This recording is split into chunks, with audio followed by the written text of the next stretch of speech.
عليكم زخبركم سمعتنا مدلاوات على ربوع راديو BBC إنه جميرو منجست إثيوبيا وحات بركز بلو أبالات جزياو من محدار قتيلون شوينيلو أب كنات تجري مبزحتهم هزانات قدعتن سنلو بناوي رعدن كم زقات أمم تجليتهم مستي اسمنت ور أرجوزني بعلت جزاي نايشون منتور حنفسه صورة نيرة جنا استتكوسة كبيد برت أكب دا يعرفوا هو حات نتي أمريكا قبل علي أبلاتو زنبرتو جدا فيزا تقاومهم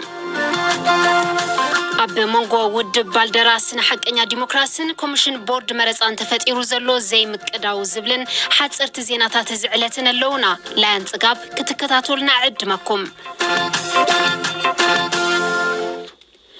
أب تجري بركت زبلو أبالات جزياو من محدار تجري بأبالات هوحات متقعتي كم زبطحهم كم زوصلون تجويهم كم استوصدون منجستي إثيوبيا جليسهم هبتم اليوهانس مأكل مصراي حبريتا خصوص جزية إثيوبيا وزوجو مجلسي جزيهم محدار تجري كابزت جميرو قبل علب استفلاليو كابيتات زرقوا أبالات من محدار هوحات بزفتهم متقعتي 20 كلتن 7 تقتيل ميلو بتوسخي 4 أبالات تجزيهم محدار بزوجهم متقعتي أبحكم النا يرقوا بيبل بز مخنيات بز حلف شدش توارح 4 أبالات تجزيهم محدار متقعت 5 بزوجهم اتمجلتي يملكت أبزوباسي من معرب ترايت الشعات 7 تقتيلهم زبلت مجلتي أبزو ماخل شدشته زبادو بسلسته أبقى الزبات الدم حدا أبالات تجزيهم محدار تقتيلهم يبل أبزوبادو بتشعات 7 تجويهم توسيدهم يوم زبلة مجلس مأكل مصراي حبريت خصوص جزية إثيوبيا أبدو بمبرق حمشته زو ماخل 4 زوا مبرق 4 أبالات مهنم زرزيرو كالوت 4 سبات دما بأبالات هوحات بستفزم متقعتي كم زغسلو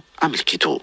أبزور حي بايتو وكلت زبيتي بيا هوحات قجلة قبر الشبرا كبل مزقب شبرا أسفرويو إتي أمونغو كل التقرين فيدرالي نزلنا متفنان ب4 حدر كل تشحن عسران ناب قولو عكوينات كابزة من رح شوعات تورحي قوينو والو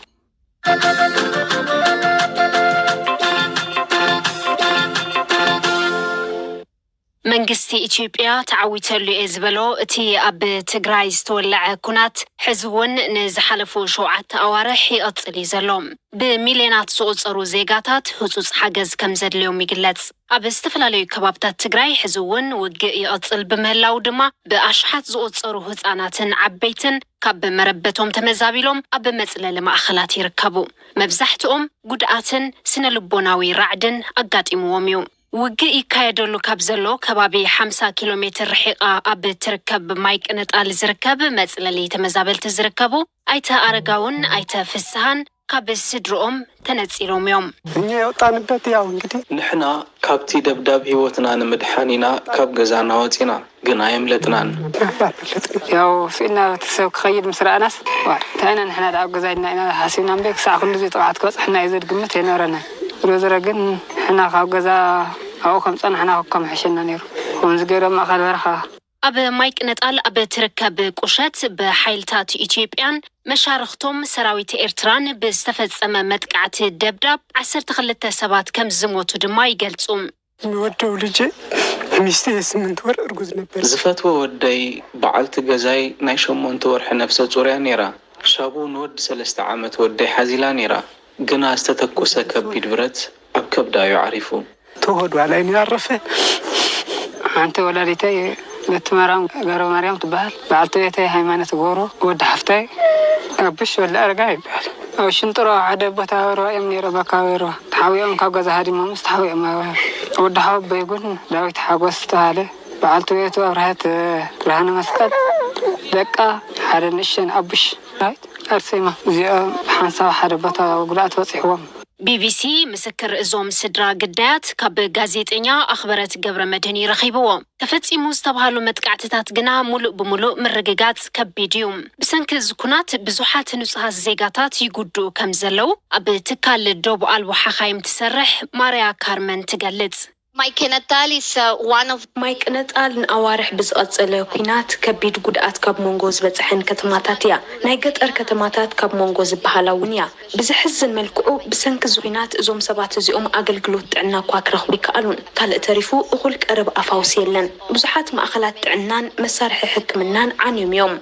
being destroyed መንግስቲ ኢትዮጵያ ኣብ ትግራይ መብዛሕትኦም መራኸብታት ካብ ዝዓፁ ኣስታት 7 ኣዋርሕ ተቆፂሩሎም ኣገልግሎት ስልክን ኢንተርነትን ምቁራፁ ስዒቡ ድማ ጋዜጠኛታትን ሰራሕተኛታትን ረድኤት ኣብቲ ቦታ ተይፍጸም ከም ዘሎ ንምፍላጥ እኹል ሓበሬታ ምርካብ ኣይከኣሉን ዋላ እኳ ሓበሬታ ምርካብ ከቢድ እንተኾነ ገለ ተቃወምቲ ውድባት ፖለቲካ ግና ኣብ ትግራይ በኣሽሓት ዝቁፀሩ ሰባት ከም ዝተቐተሉን ንጹሃት ዜጋታት ዒላማ ከም ዝኾኑን ብተደጋጋሚ ይገልጹ መብዛሕትኦም ግዳያት ጃምላዊ ደብዳብ እንትኾኑ መብዛሕትኦም ከዓ ዝተሰነዱ እዮም ኣብ መንጎ እዚ ዝካየድ ዘሎ ኩናት ህፃናት ግዳያት ከቢድ ጉድኣት ኮይኖም እዮም ውላድ ኣይተፈስሃ ዝኾነት ጓል 5 ዓመት ህፃን ኣብ ዝነበረ ደብዳብ ኣየር ፀጋማ ኢዳ ሲኢና ኣዛነ ዲያ ነራ ኣዛነ ዲያ ነራ በጣም ኢዳ ተውዒዓ ዘኒያ እዚኣታ ንሳ እዚኣ ከምዚላ ዛሰርጧ እዚኣ ያውዓታ ያው እንድዒ መልአክ ናይ ህፃን ስኮይን ኸውን ከም ዝኾነ ንሳ ግን ካብቲ ማሕፀል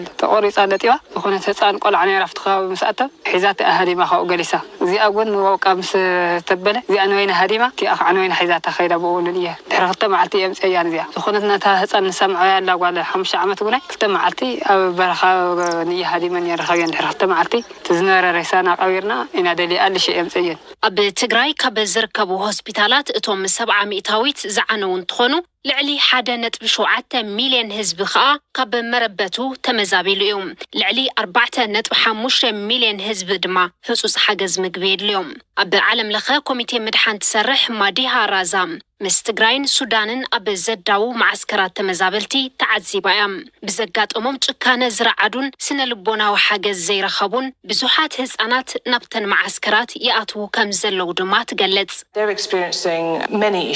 ብዙሓት ፀገማት እዮም ዘጋጥምዎም ዘለዉ ብከቢድ ሕፅረት ምግቢ ሻቅሎትን ምብህራርን ይሳቀየሉ እዚኦም ቀለልቲ ዝበሃሉ ጉዳያት ኣይኮኑን ዝኾነ ዓይነት ስነ ልቦናዊ ሓገዝ ድማ ይረኽቡ የለውን ኣብዞም ብሓይልታት ኢትዮጵያን ኤርትራን ኣብ ልዕሊ ሲቪላት ዝተፈጸሙ ደብዳባት ካብ መንግስቲ ኢትዮጵያ ምላሽ ንምርካብ ሓቲትና ሕቶና ዝበጽሖ መንግስቲ ኢትዮጵያ ግና መልሲ ኣይሃበናን ብዙሓት ሲቪላት ግና ኣብ መንጎ እዚ ኩናት ተጻዊዶም ግዳያት ምዃኖም ቀጺሎም ኣለዉ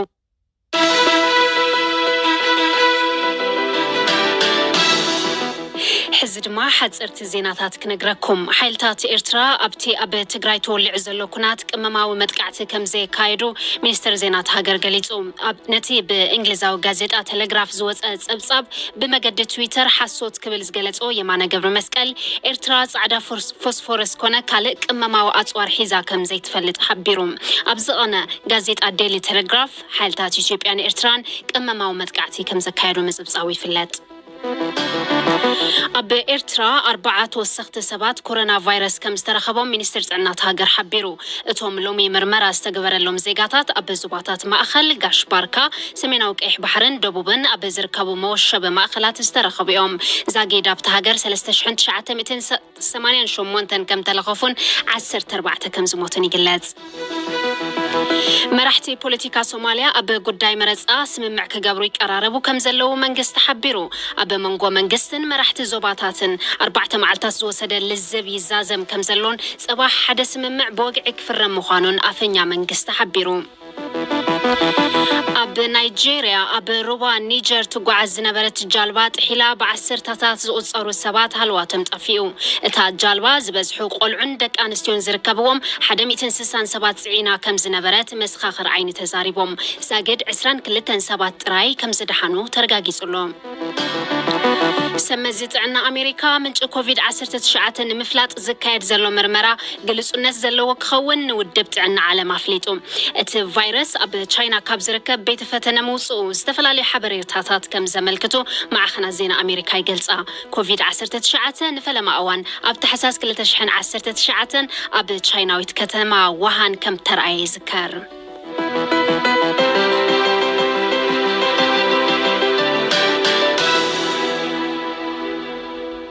ኣብ ትሕቲ ቀይዲ ዝርከብ ፕሬዚደንት ውድብ ባልደራስ ንሓቀኛ ዲሞክራሲ ኣይተ እስክንድር ነጋን ካልኦት ኣመራርሓን ኣብ ዝመጽእ ሃገራዊ መረጻ ኢትዮጵያ ክሳተፉ ላዕለዋይ ቤት ፍርዲ ፌደራል ድሕሪ ምውሳኑ እቲ ውድብ ቅዳሕ እቲ ውሳነ ናብ ቦርድ መረጻ ኣቕሪቡሎም ቦርድ መረጻ ኢትዮጵያ ኣብ ዝሃቦ መልሲ ብወገኑ እዚ ክገብር ከም ዘይኽእል ሕጹያት ዝምዝገብሉ ግዜ ከም ዝሓለፈን ወረቓቕቲ መውሃቢ ድምፂ እውን ስለ ዝተሓተሙን እቲ ብላዕለዋይ ቤት ፍርዲ ፌደራል ዝተውሃበ ውሳነ ንኽትግበር ከም ዝኸብድ ኣፍሊጡሎም ውድብ ባልደራስ ንሓቀኛ ዲሞክራሲ ብሕዝኸ እንታይ እዩ ክገብር ክንብል ንሓላፊ ጉዳያት ሕግን ሰብኣዊ መሰላትን እቲ ውድብ ኣይተ ሄኖክ ኣክሊሉ ሓቲትና ኣለና ምርጫ ቦርድ ኣላከብርን ብሎ የሰጠውን ውሳኔ ሽሩ ላዕለዋይ ቤት ፍርዲ ንበዓል እስክንድር ነጋ ኣብ 6 ሃገራዊ ምርጫ ኢትዮጵያ ንኽወዳደሩን ናይ ምውድዳር መሰል ከም ዘለዎምን እዩ ውሳነ ሕሊፉ ቦርድ ኮሚሽን ምርጫ ነዚዩ ኣይገብርን እየ ዝብል ዘሎ ትማሊ እቲ ውሳነ ምስ ተዋሃበ ቅዳሕ ብላዕለዋይ ቤት ፍርዲ ፌደራል ዝተዋሃበ ውሳነ መሰነይታ ጌርና ብመሰረት ውሳነት ናይ ቤት ፍርዲ እቲ ውሳነ ተግባራዊ ንኽኸውን ዝጽውዕ ደብዳቤ ሎሚ ናብ ኮሚሽን ምርጫ ኣቕሪብና ኣለና ነቲ ቦርድ ክሳብ ድሕሪ ጽባሕ ነቲ ውሳነ ተግባራዊ ንኽገብር ሕቶ ኣቕሪብና ኣለና እቲ ኮሚሽን እዚ ተግባራዊ እንተዘይገይሩ ነቲ ውሳነ ዝሃበ ቤት ፍርዲ ስለ ዘሎ እቲ ዝተወሰነ ኣይተተግበረን ኢልና ልዕልና ሓጊ ክኽበር ክንሓትት ኢና የበላይነትን ኣስከበርነት ማለታችን ኣይቀርም ኣብዚ ሕዚ እዋን እስክንድር ነጋን ካልኦት ኣመራርሓ ውድብ ባልደራስ ንሓቀኛ ዲሞክራሲ ኣብ ቤት ማእሰርቲ ከም ዘለው እዩ ዝፍለጥ ላዕለዋይ ቤት ፍርዲ ፌደራል ከዓ ኩሎም እቶም እሱራት ናይ ምውድዳር መሰል ከም ዘለዎም እዩ ውሳነ ሂቡ ትክክል ሰብ ንኣቶ እስክንድር ነጋ ስለ ዝፈልጥ እምበር ናይ ሰልፍና ላዕለዎት ሓለፍቲ በዓል ስንታየሁ ቸኩል ዝርከብዎም 4 ሓለፍቲዮም ኣብ ቀይዲ ዝርከቡ እቲ ውሳነ ግን ንሰልፍና ጥራይ ዘይኮነን ኩሎም እቶም ኣብ ቀይዲ ዝርከቡ ፖለቲከኛታት እዩ ዝምልከት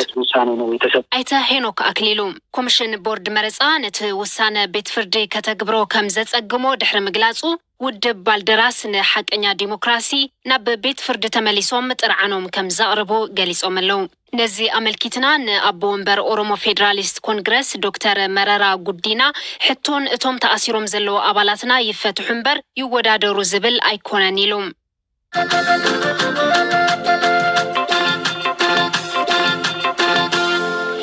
ህወሓት ነቲ በመንግስት ኣሜሪካ ዝተነበረ እገዳ ቪዛ ቅቡል ከም ዝገብሮ ብምግላጽ እንትኾነ በቲ ማዕቀብ ዝግደበሉ ምኽንያት ከም ዘየለ ሓቢሩ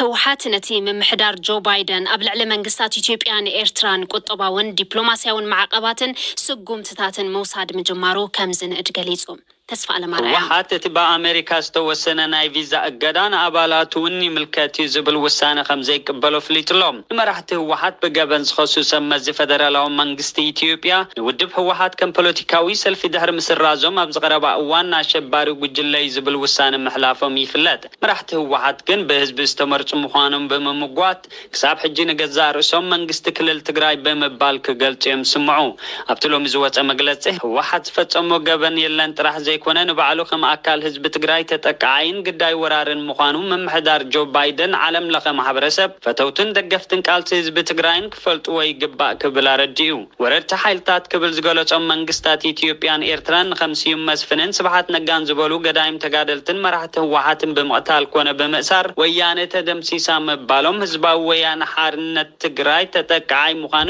ጭቡጥ መርኣያ እዩ ክብል እቲ መግለፂ የመልክት ዳርጋ ኩሎም መራሕቲ ህወሓትን ኣባላት ሰራዊት ዝነበሩ ሓያሎ ወታደራዊ መኮንናትን በቲ ኣብ ልዕሊ ሰራዊት ሰሜን እዝ ዝተወስደ መጥቃዕትን ዕጥቃዊ ምልዓልን ብምክያዶምን ይኽሰሱ ህዝባዊ ወያነ ሓርነት ትግራይ ካብ ጽባሕ ምድምሳስ ደርጊ ጀሚሩ ዕጡቕ ሰራዊት ከም ዘይብሉ ዝሓበረ ትውድብ ኣብዚ እዋን ምስ ህዝቢ ትግራይ ኮይኑ ወረድቲ ሓይልታት ዘሕምሽሽ ዘሎ ሰራዊት ናይ መንግስቲ ትግራይ ሰራዊት እዩ ክብል ገሊጹ ስለዝኾነ ምምሕዳር ጆ ባይደን ብውልቃ ኣባላት ህዝባዊ ወያነ ሓርነት ትግራይ ቪዛ ብዛዕባ ምኽልካል ዝወሰኖ ውሳነ ደጊሙ ክፍትሾን ከስተኻኽሎን ንጽውዕ ይብል እቲ መግለጺ ህወሓት ኣብ መግለጺኡ ኣብ ልዕሊ ህዝቢ ትግራይ ዝተፈጸመ ዓሌት ናይ ምጽናት ጃምላዊ ጨፍጫፍ ዝበሎ ምግሃስ መሰላት ድማ ብዓለም ለኻዊ ዘሸራዊ ኣካል ብቁልጡፍ ክጻረ ጸዊዕሎም ኤርትራን ኢትዮጵያን እውን ነቲ በኣሜሪካ ኣብ ልዕሊ ዛጌደ ኣስማቶም ዘይተጠቐሰ ምስኩናት ትግራይ ምትእስሳር ኣለዎም ዝተባሃሉ መራሕተን ዘንበረቱ እገዳ ዘለዎን ተቃውሞ ገሊፀን ኣለዋ ነዚ ዕለት ዝበልናዮም ዜናታትናን ምድላዋትናን እዚኦም ነይሮም ዝኸበርኩም ሰማዕትና ጽባሕ ኣብ ተመሳሳሊ ሰዓት ክንራኸብ ኢና ምስ ኣዋሃዲ መደባት ሃብቶም ወልደ ዮሃንስ ኪላ ቴክኒክ ኦስካር ቦንጋ ላያን ጽጋብ ምሳኹም ጸኒሐ ሰላም